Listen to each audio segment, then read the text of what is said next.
umum niki ngger wujude limpung samber nyawa. Yeh wujude iki. Gedhe dawa pucuke ireng meling-meling kalayo. Niki pusaka ingkang ampuh kula pitados. Tamaken Gunung Jugruk segara asat menungsa lumrah iso dadi ndem-ndem pengamun-amun.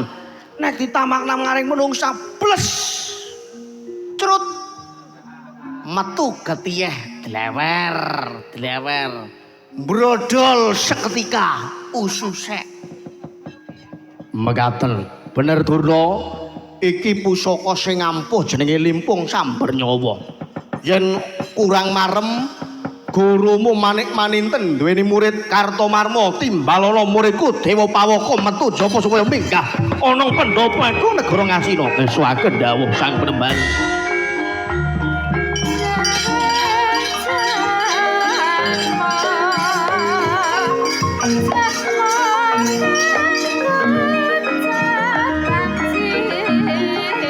Mangkangro sira sumbar rindu bumi konceng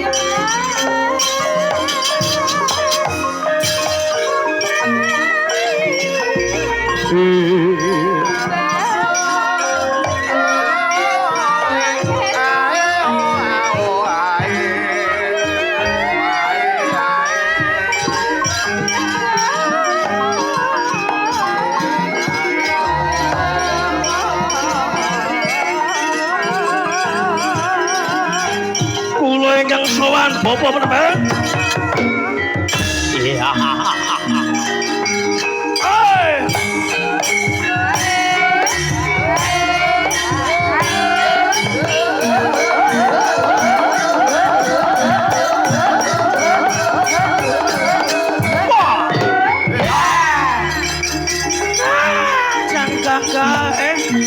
Kakae ayo Bapak Durna iso kan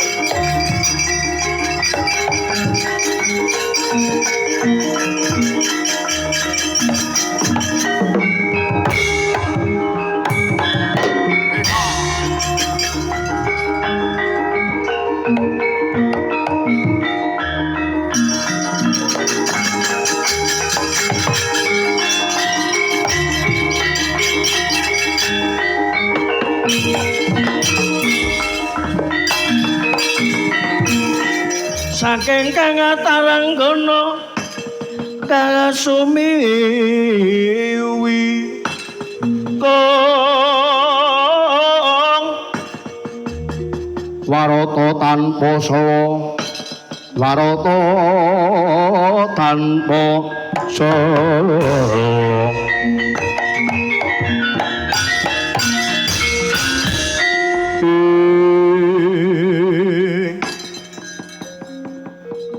kemarin kula ngaturaken sembah kanja katur guru kula Begawan Manik Maninten muridku nggih Dewa Pawaka pangestune gurumu wae tampanana ya nggih kula tampi kula pun disengkut dadosaken jimat sungkem kula katur Prabu Duryudana Dalapati Garwa Sengkuni pangestuku wae tampanana Dewa Pawaka pangestune Pati Garwa Sengkuni tampanana ya nggih kula tampi kula pun disengkut dadosaken radaging kayuanan Penemban Durna sungkem kula katur Penemban Sungker muridku Dewa Pawaka bocah bagus Ratu sugih dasare sinom kiye Dewa Pawaka Bosok Dewa Pawaka nggih kula muridé Bapak Begawan Manik Maninten pangestune Pendhita Durna wae tampanana kulup nah iya gagah yakin sumpah wis bocahe bagus kuning gemrining mulane nganangene pada njaluk foto pada njaluk foto pada nyiwiti biasa gawe marem guru Dewa Pawaka meh mirip karo Wahyu Eko Budianto. Ampun Gojek, Bapak Penemban. Nggih, Ger, ngapunten. Dewa Pawaka kula paring pangandika. Jeneng sira bakal ndak utus dadi dutane Prabu Duryudana supaya menggak anane anak Pandhawa nggone nggugat negara Ngastina bakal nyuwun saksi gar semangka bumi Ngastina. Wis anggene sak wadya balane dipenggak aja nganti kebacut ing wangkal wangkot. Iki pusakanipun Bapa Diasta. Wujude limpung sambar nyawa kanggo srana Merjayapati wisanggeni sakpadya balane. Ngestoaken dawuh, ngestoaken dawuh.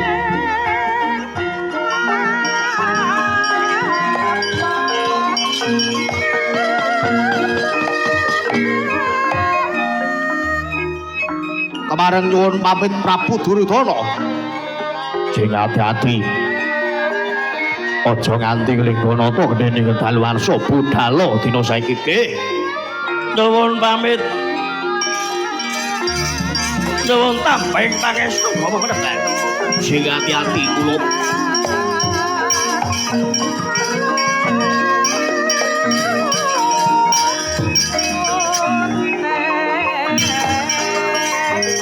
Bapak Durna.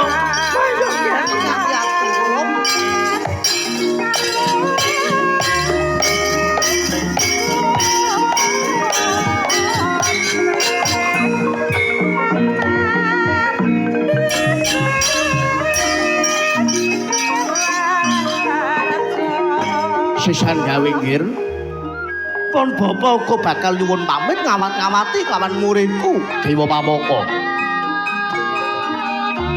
Inggih diaturaken guyu walung monggo ingkang atus-atus. Iya kula aja kuwatir mati lan urane wis anggeni sing tanggung jawab Bapa Begawan Maninten.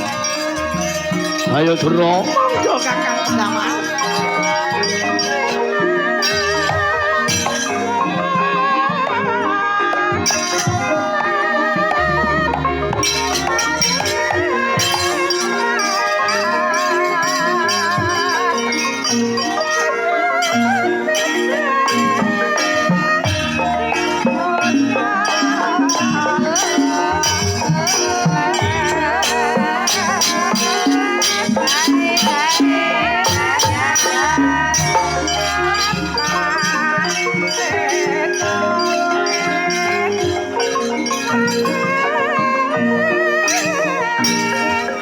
Parem raos malah kula paman inggih monggo dipundharaken lagu jantrenipun Bapa Kembang Turut ala Bapa Begawan Maninten.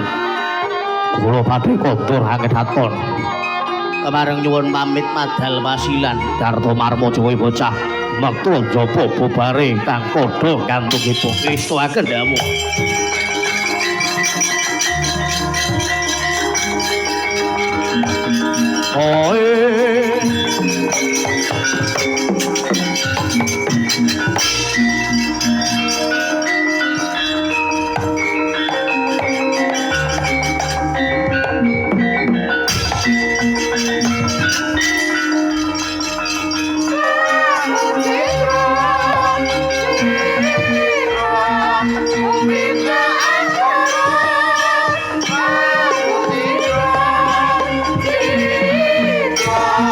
Moving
anandarunipun tengah wengi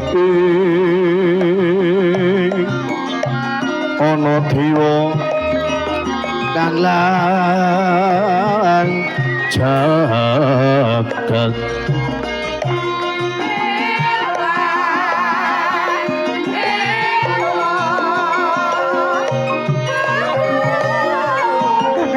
Kakang Gatotkaca Yayi Santeni Yayi Santeni gede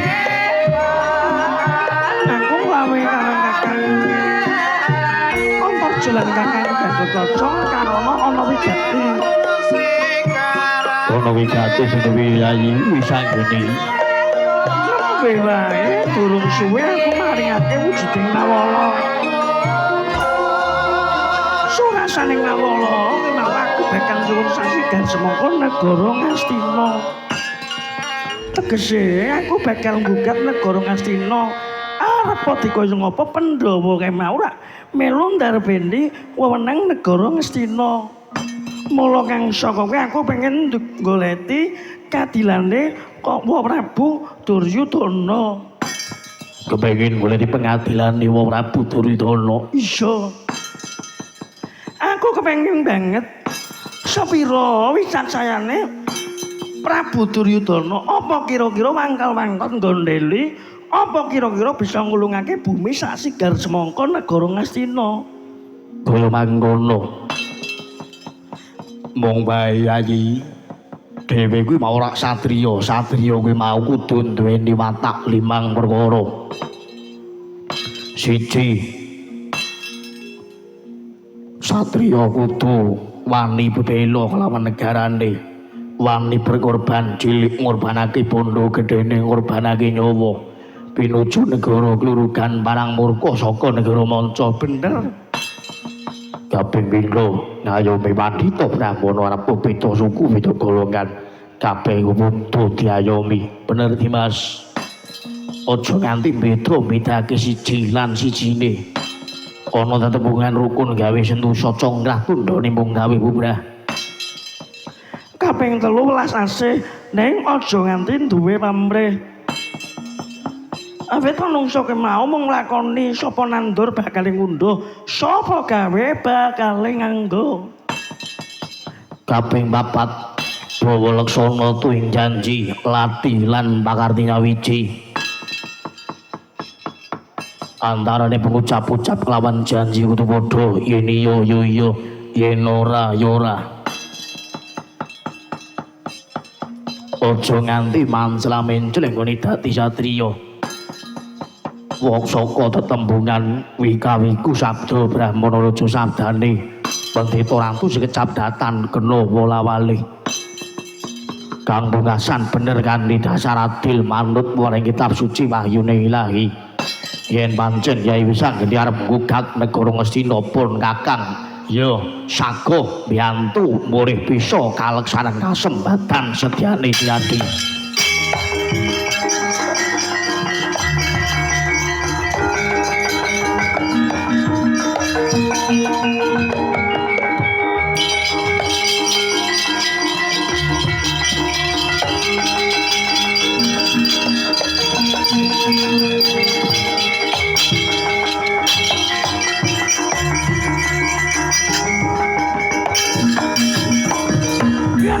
kaya ngono aku ngaturake gunging panuwun wis aja nganti kelayatan karo nunggu mangsulane ora Duryudana kira-kira arep gondeli bumi Ngastina apa ora yen pancen kowe ayo bebarengan tumucuk ana negara Ngastina ayo Kakang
Ayo para prajurit maju ayo. Aja nganti wis angkene kebacut.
Ridu mawur mangambur woran tengaraning ngajurit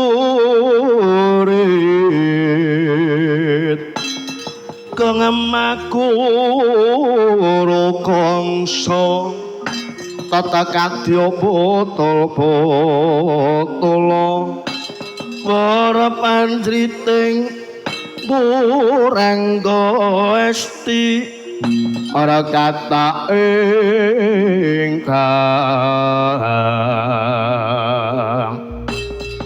tuwaja lalayo sapi wata tidak wela dalah ya turung ngadondonku lumaku pacak baris pendem kita tak ana satriya sisik malang kadhak ana tengah dalan